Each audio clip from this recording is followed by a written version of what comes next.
Hi guys, and welcome back to Staf Cubing. Today I'm going to be teaching you 5 really cool Rubik's Cube patterns, and I'm going to teach you how you can make your own patterns. These patterns that I'm going to be teaching you are going to be on the 3x3 Rubik's Cube, but if you want me to do patterns on other cubes, then just tell me in the comments. Alright, so let's start with the first one. The first one is called Checkerboard pattern, because it looks like a checkerboard. This pattern is very easy and very common among speed cubers. What you do is you turn the middle layer twice in all 3 possible positions. So you'll do a middle twice here, here, and here, like that. To solve it, you do the exact same thing. The next pattern is called the Superflip. It's called that because every edge on the 3x3 is flipped. It looks pretty cool on a 3x3, but on bigger cubes, it looks really cool. So the way to make this on a 3x3 is just to do a middle prime move like this, and then turn the top layer clockwise and do a U prime, and then do that 3 more times. So 4 times in total, and it will flip some of the edges. Now you can rotate down to face the bottom, and then rotate to the right to face the right like this, and then do the exact same thing again. So middle prime, U prime 4 times, like that, and it flips some more edges. And then you're going to do it again. You're going to face the bottom, and then face the right, and then do it again. And then you have the super flip. Now you do the same thing to solve it.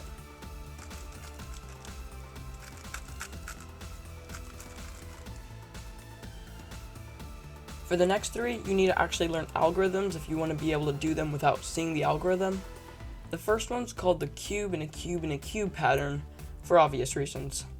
To make this pattern, you need to put the smallest corner here, where whatever one you want all the cubes to go around, put it on the left, the top left like this, and you're going to do this algorithm, which goes like this. F, U prime, B, L, U prime, F2, U2, F, U, F prime, U2, D prime, B, D, L2, B2, U. And there we have the cube and a cube and a cube pattern. It actually does the cube and a cube and a cube pattern to both sides. To solve it, put the opposite corner that you originally had on the top left, put it on the top left like this, and do the same algorithm over again.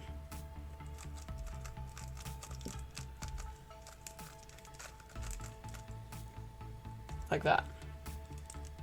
This next pattern is called the Anaconda. I think it's called that because down the middle here, there's this little line that just goes through the whole thing, kind of like an anaconda snake. The algorithm for this pattern goes like this.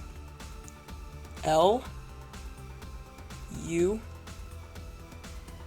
B prime, U prime, R, L prime, B, R prime, F, B prime, D, R, D prime, F prime, like that. To solve it, put the opposite corner of the top right corner onto the top right like this, and then do the same algorithm over again.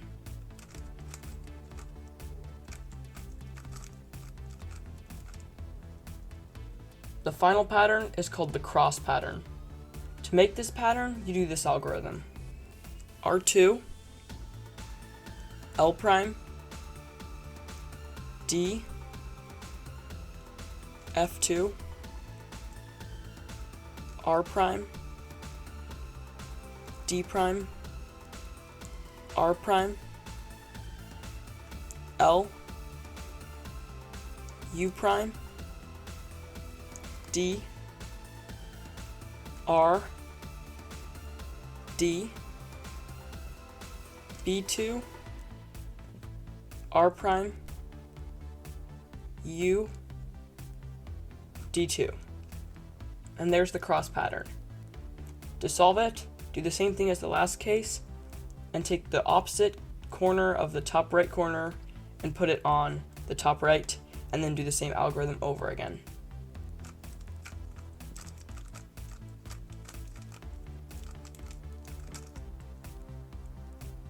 And now, the moment you've all been waiting for, I'm going to teach you how you can make your own patterns. So to do this, I'm going to teach you a couple of different things you can do to move certain pieces around so you can play around with them and make your own patterns.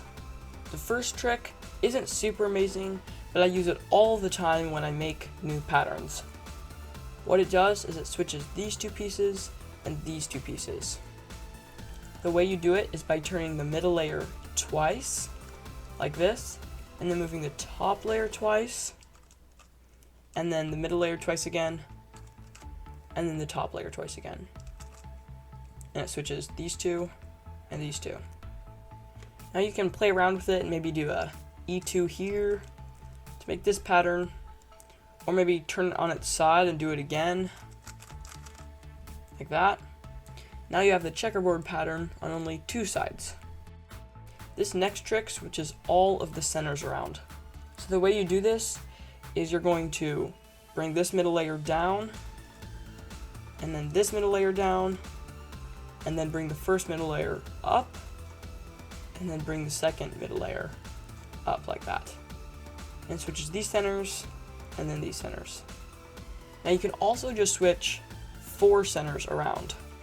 The centers actually switch opposite of each other, so the red one would be here, the orange one would be here, green here, and blue here. The way you do this is you put the two sides that you do not want to switch centers on the left and right, and then you're going to do an E2, and then bring this middle layer up or down, then do an E2 again, and then bring it down if you brought it up before, and then or bring it up if you brought it down before, like that, and it switches all of these centers, but not the centers on the sides. And there you go. Now you can just play around with these tricks and try and make your own patterns. Let's try one real quick. Let's start by just doing a checkerboard pattern, and then maybe solve the yellow and white sides by doing the first trick here, and here, like that. Now we can do like a E2, and that looks pretty cool, but maybe we can undo that and just switch all of these centers around. So we'll just do a E2, bring this up, E2, and bring it down, and we get this. This looks pretty cool. Now that's about it for this video. Please subscribe if you haven't, and if you come up with a really cool pattern, then go ahead and share it in the comments. Thanks for watching this video, and I'll see you next time.